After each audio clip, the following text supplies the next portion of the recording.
thousands of years, spreading the spoken word was limited by how fast someone could shout. Then, about 100 years ago, something changed! The invention of radio meant one voice could reach thousands, then millions. The first mass medium is still going strong all over the world. 997 now. Crank up the volume, play it loud. In San Francisco, on the CBS station 99.7 now, is Letty B. Buenos dias, it's Letty B, dude. The energy all over the Bay today is so awesome. She's playing music and using technology that would have been unrecognizable to those early radio pioneers. However, she still sees herself as part of that tradition. We keep it local. We live here. I live here. I go through the same things. If there's like an accident on the way to work, that people are stuck in, most likely, they're going to know what I'm talking about, or something happens on BART on the train here, or, and it helps that I can relate and I live the life that they're living. News at the speed of life. Your life. For years, people have been predicting the death of radio, but radio definitely ain't dead. In the US, like the UK, over 90% of adults listen every week.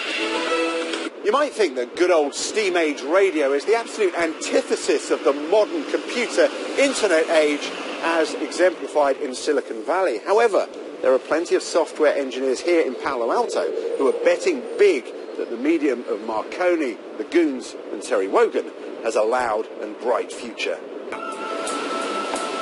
We're looking at two companies with very different approaches to how radio can evolve.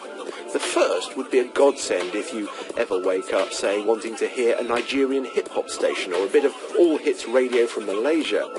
TuneIn says it can deliver 100,000 radio stations streamed to all your devices anywhere in the world. The last mass market medium moving online, and so as a result what's happening is the proliferation of these connected devices are meaning people from around the world can consume any radio station from anywhere. It used to be that you could only consume a radio station if you were within like 30 or 40 miles of the terrestrial tower, but now on your smartphone, instead of 70 options locally, you have 100,000 options from around the world. TuneIn is backed by venture capital from companies including Google. They're seeking to smash the classic business model for commercial radio, which is based on local ad sales to local businesses. So here we are in Palo Alto. Let's say I'm listening to a radio station in the United Kingdom, and in the UK, those ads aren't going to be relevant to me, but perhaps there's a local radio station here in Palo Alto that could serve and sell those ads for me in particular, and then we could revenue share that with the broadcaster someplace else, no matter where they are. KCBS News Time 12:18. We're heading to Pleasanton to check out the... But what if the future of radio isn't internet-based audio streaming? At the moment, most modern smartphones contain a chip in them that allows you to receive an FM radio signal. The same signal you get in your house or in your car. It's just that most carriers disable that chip. Change that and, well, suddenly most people are walking around with a radio in their pockets that's free to use and doesn't require gobbling up your expensive data allowance.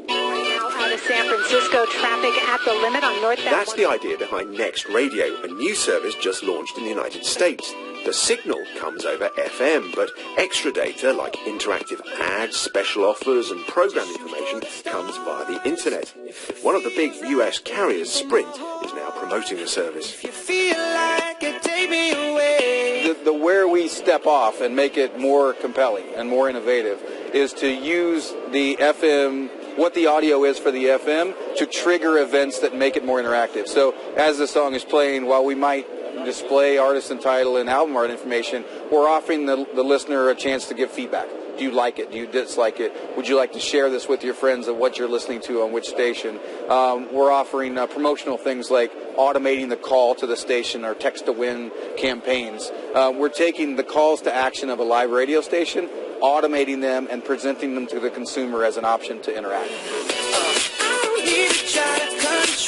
And FM has its advantages. It's far more robust in the case of an emergency than internet streaming, making it pretty useful in earthquake-prone San Francisco. In the UK, though, the government is looking to kill off FM in favour of DAB, although how soon and how total, we don't yet know. So get in the car. But This is just a debate about delivery platforms. However they listen, radio survives because audiences value it. The audience will always want to connect with local radio personalities. You know, you can get music anywhere.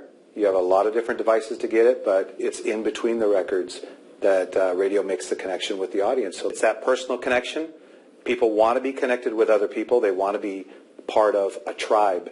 They want to know that they're in a group with other people. They want to be accepted, and that's what radio brings. I want to talk to Tom. You want to talk to Tom? What do you want, stickers? I want stickers. I just want to talk to him. Radio has survived a century of supposedly fatal challenges, from the movies, then television, tapes, CDs, MP3 players, and it's now surviving the internet and streaming music services. Television. There are plenty of people betting plenty of money it will survive and thrive for another century or even two. You get the picture?